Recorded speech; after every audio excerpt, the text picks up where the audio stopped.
No, I want it as is. Thank you. Anytime you're ready. Let it roll. Okay, we're rolling. Rich Loeb, lockout and tagout procedures. Good afternoon, everybody. Today, we'll be discussing the most important safety procedure in the history of organized labor. And that is lockout and tagout.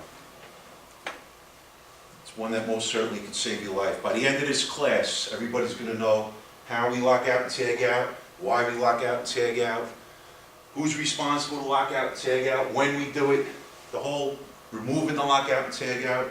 We're going to be proficient in knowing that procedure. What we're not going to be is like our friend Homer here that's about to cause some grief. Now, why do we lock out? Oh, I screwed up. Why do we use lockout and tag out? Anybody have an answer? What are we trying to accomplish? Protect ourselves and people we work for. Jerry? Equipment, want to protect the equipment. Go home and see our wives and Very good. We want, when the accidental starting of the equipment, we create a hazard. It's very basic. You know, it's really one thing. We're working on a piece of equipment, and if power is going to get applied to that equipment, and a hazard is going to happen, whether or not to us or to the equipment, we want to lock out and tag out that equipment. Now, who's responsible to lock out and tag out? Anybody? Anybody working on it or around it? Anybody else? What if we have more than one person working on a piece of equipment?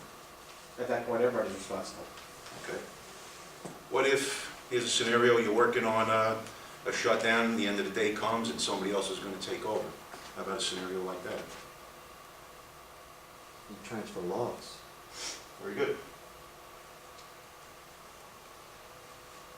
Everybody who's going to be working on that equipment should be locking out that equipment. If we have to use multiple locks, if we have 3 guys, if we have 4 guys, we use 3 or 4 locks. And if there's a shift change, if it's, let's say, a mod job, we got 2 shifts, then we'll have different sets of locks. With Schindler, their thing was red and black locks. We had a red lock was our personal lock, the black lock was company lock. Everybody had the same key. What are we locking out? What exactly are we locking out? Any energy source. You got it. Good answer. Anything that provides energy to the equipment you're working on.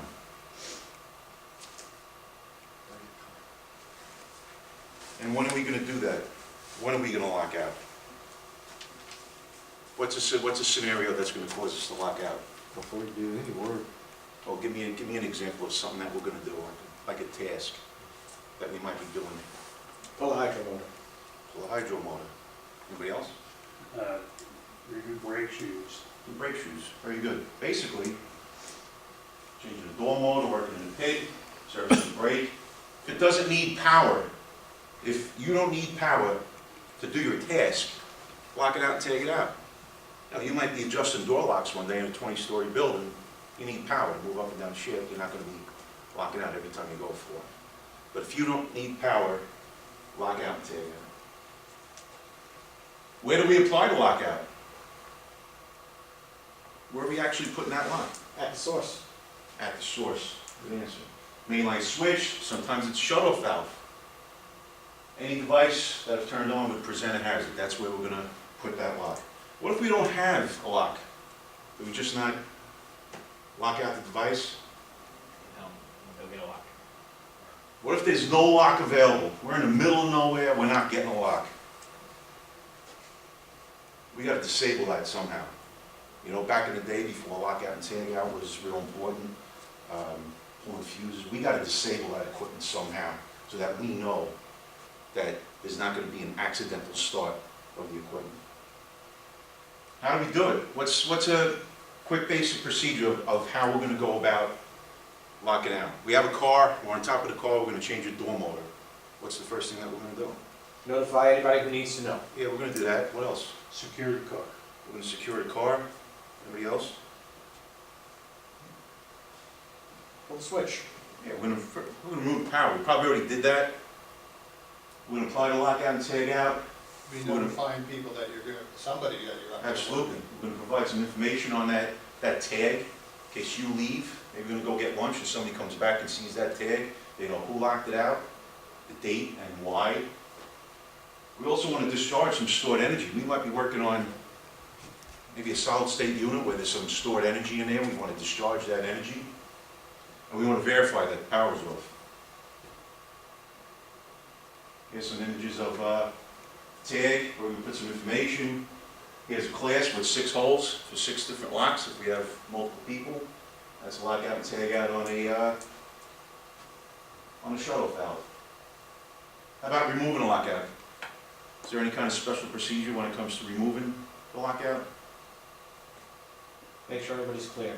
And make sure everybody's clear. You know, it's kind of really similar to, even if you didn't lock out, the procedure that you're gonna put the car back in service, right? It's really not too much different than that. We're gonna make sure the tools and materials are removed, machines, everything's put back together, guards are put back on, we're gonna notify, and we'll also, the people that put the lock on, they're the ones that are gonna take it over. We're not gonna go ask somebody else to put the lock on. And what can happen if we don't? I'm just gonna tell a real quick story. Something happened to me. Went to a service call, we had a switch that sensed slack in the governor rope was broken. Me and a repair team were there. We had the switch off, wires pulled out of the green field. We had the pit switch off, and we had the car on inspection on the top floor. And the building manager was watching us work. We had to leave to pick up some material. When we came back, we opened the doors, we go in the pit, and we start to work on this governor tension shift. And I hear an alarm bell ringing. And I'm looking up, and the car's like 7, 8 floors up. And I know we left it off on the 2nd floor. So I look at the repair team, I say, "Where'd you leave the car?" "Right on 2. And I looked, and the pit switch was turned on. The 2 wires were twisted together, and somebody had gone up and put that car on automatic. And when I looked at the building manager, it was white as a ghost. And what did he say? The boss said the car had to run.